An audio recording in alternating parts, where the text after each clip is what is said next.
ఏహే పాదాన్ విజానాతి న సంశయ అంటుంది సీతమ్మ రామాయణంలో. పాము కాళ్ళకి పాముకు తెలుస్తుంది కానీ నాకు తెలుసా అంటుంది. నది నిశ్శబ్దంగా ప్రవహించదు, చప్పుడు చేస్తుంది. మీరు ఎప్పుడైనా చీకట్లో నది ఒడ్డున నిలబడితే ఆ నదీ ప్రవాహంలో ఉండేటటువంటి విచిత్రం తెలుస్తుంది.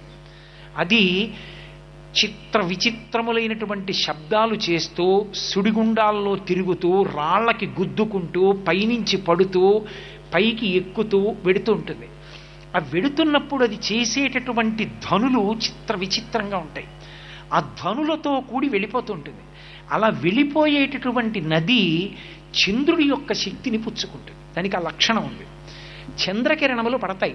రాకా శిశికరహ అంటుంటారు శంకరాచార్యులు వారు. అంత గొప్ప చంద్రబింబం మీకు ఇంకా ఏ నెలలోనూ కనపడదు. అమ్మవారే మళ్ళీ లోకాన్ని ఉద్ధరిస్తుంటుంది. ఎక్కడ ప్రమాదం ఉందో అక్కడ ఆవిడే విరుగుడు చెప్తుంది. అందుకే ఆవిడ కార్తీక మాసంలో చంద్రకిరణ రూపంలోనూ ఉసిరి చెట్టు రూపంలోనూ ఆదుకుంటుంది. అందుకే ఉసిరికాయ పచ్చడి తినడం, వనభోజనానికి వెళ్ళి ఉసిరి చెట్టు కింద కూర్చోవడం అందుకు వచ్చింది.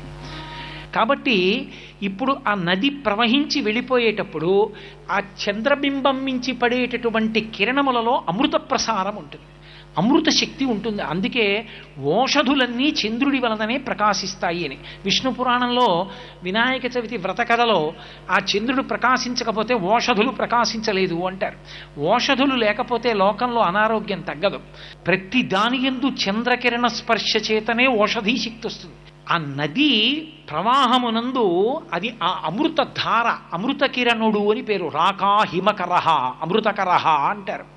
మనకి యజుర్వేదంలో పరమశివుడికి ధ్యాన శ్లోకం ఉంటుంది అభిషేకానికి. అందులో చెప్తారు, ఆపాతాళ నభస్థలంత భవన బ్రహ్మాండమా విస్ఫుర జ్యోతిస్ఫాటిక లింగమౌళి విలసత్పూర్ణేందు అంతామృతై. ఈ బ్రహ్మాండమంతా శివలింగ స్వరూపంలో నిండిపోతే దాని మీద చంద్రబింబం ఉంటుంది. చంద్రమౌళి అని పిలవడానికి కారణం అది. ఆ చంద్రబింబంలో ఉన్నటువంటి అమృత ధార కరిగి ఆ శివలింగం మీద పడుతూ ఉంటుంది. పడుతుంటే శివలింగం అంతా అమృతధారలో తడిసిపోయి చల్లగా అవుతుంది. చంద్రుడి నుంచి వచ్చేది అమృతధార. అందుకే సుధాలేపస్యూతి అని శంకరాచార్యులు వారు సౌందర్యలహరి చేస్తూ చంద్రబింబాన్ని అంటించాలంటే ఎలా అంటిస్తారంటే అందులో ఉన్న అమృతంతోటే అన్నారు. ఒక చమత్కారం చేస్తూ ఒక ప్రత్యేక శ్లోకంలో లలాటం లావణ్యజ్యుతి విమలమాభాతి తవయత్తన్న శ్లోకంలో. కాబట్టి అందులోంచి అమృతం వస్తుంది. ఆ అమృత కిరణములలో వచ్చేటటువంటి ప్రసారాన్ని నీరు పుచ్చుకుంటుంది. సర్వం శ్రీ ఉమామహేశ్వర పరబ్రహ్మార్పణమస్తు. స్వస్తి.